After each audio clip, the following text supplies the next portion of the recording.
Hi,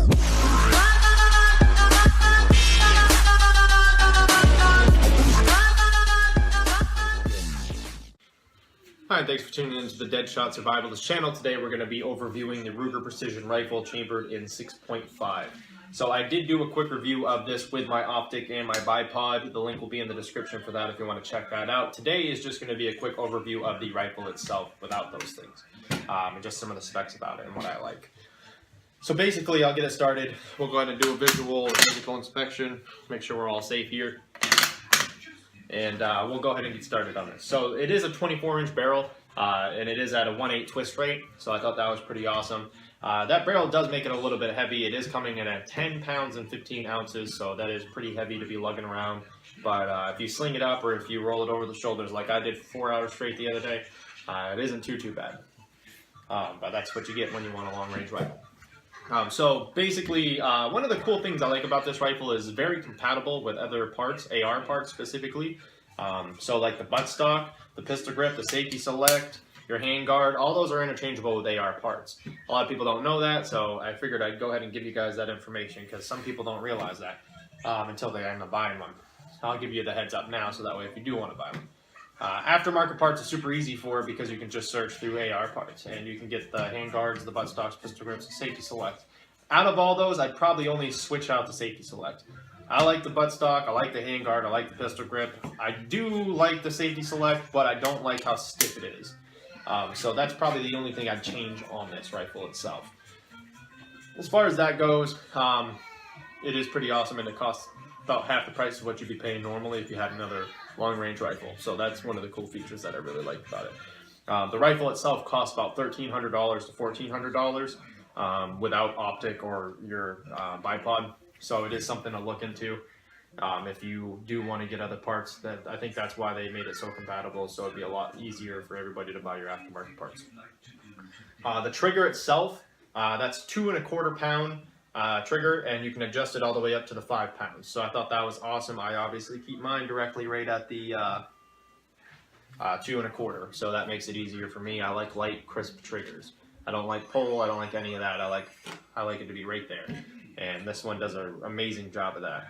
As far as the mag well goes, you do take PMags. It comes with 2 PMags. I ended up buying a bunch of them. I also got 20 rounders to see if it would fit sitting up. And it does have a little bit of issue, but at the same time, I wouldn't go more than a 20. You can fit a 20 and still be fine. I just wouldn't go more than a 20. The 10 rounds fit beautifully. So they take the P mags. You can use the DPMS mags, anything in that nature. This magwell was designed specifically to be able to take a lot of these. You have a lot of space in there, and it locks into place really decently with this switch. And when you drop it out, literally as soon as you push, it'll drop out itself. You don't even have to assist it in any form. It'll come right out. So I thought that was cool so you can stay on target, drop your mag out while still staying somewhat on target without having to fully get out of the way. This is an adjustable butt pad, and you also got the adjustable cheek rest. I thought that was pretty cool. You just flip the tabs, and then you can pull up or down, move back and forth. I thought that was an awesome feature. As far as everything else goes on this, what else?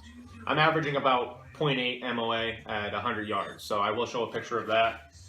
3 bullets almost touching each other at 100 yards, and that was my first sight in right off the bat.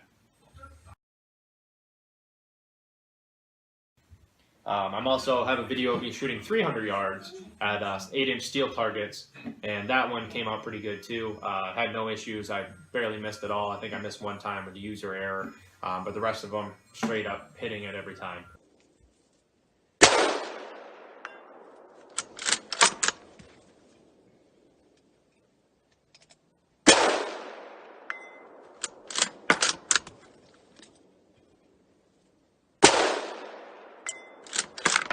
This thing's fucking nasty.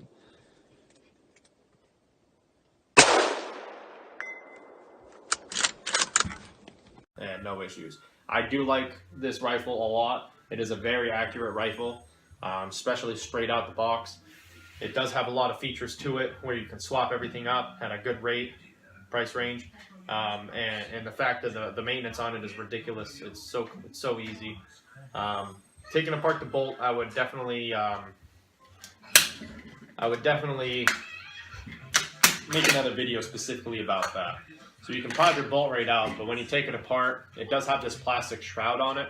I'm not a big fan of that, but it doesn't have any wear yet. So I guess we'll see later on, but as many rounds as I put through it so far and I haven't seen any wear, I think it'll do fine. So I guess I'm not too concerned with it, but I just didn't like the fact that it was plastic. But super easy clean besides that. If you guys have any questions or comments, go ahead and leave them, and I'll go and do my best to answer those for you guys. Make sure you hit the like and subscribe button and the notification bell next to it so you get notified when I make new videos. I will be coming out with a new video on this Vortex optic itself. Probably that'll be my next one. We'll go out to the range and I'll do some stuff with this one as well. That way you can get the whole aspect of what I got going on here. And then the next one after that, I think we're going to be reviewing my AR with the jack lower and everything else that I put into it. I put a new trigger system into it and everything. So we'll go ahead and give that a review once we get that sighted in as well. You guys have a wonderful day. Yo.